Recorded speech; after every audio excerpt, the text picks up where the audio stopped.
Improfilmi häkaton on loominguline sündmus, kus ideest saab film lühikese aja jooksul. Meie häkatoni eesmärk on tõsta teadlikkust keskkonnateemadel, arendada koostööd, loovust ja anda osalejatele võimalus teha midagi oma kätega. Võimaluse korral pakkuda töötube ja mentorlust ning tagada, et kõik osalejad saaksid oma ideed ellu viia. Häkaton jaguneb mitmeks etapiks. Alustame ideede genereerimisega, liigume edasi meeskonnatöö ja projektide väljatöötamise juurde ning lõpetame filmide esitlusega. Esimeses etapis keskenduvad osalejad ideede loomisele, mis käsitlevad kliimaõiglust.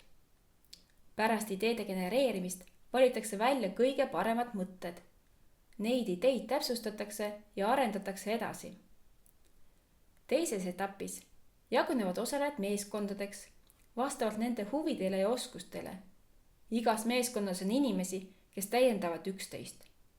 On vaja lookirjutajaid, operaatoreid, monteerijaid, produtsente, näitlejaid, kunstnikke ja nii edasi.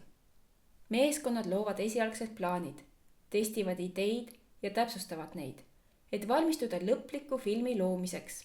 Seejärel algab filmimine, kus kasutades nutitelefonide kaameraid või lihtsaid salvestusseadmeid filmivad meeskonnad oma stseenid määratud aja jooksul, kohandades end tekkinud olude järgi.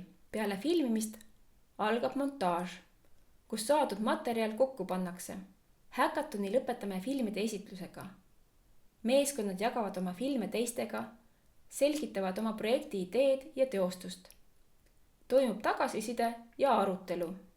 Häkatoni raames on oluline edendada meeskonna tööd, võimaluse korral pakkuda töötubasid ja mentorlust ning tagada, et kõik osalejad saaksid oma ideed ellu viia. Improfilmi häkaton on võimalus õppida ja luua midagi uut.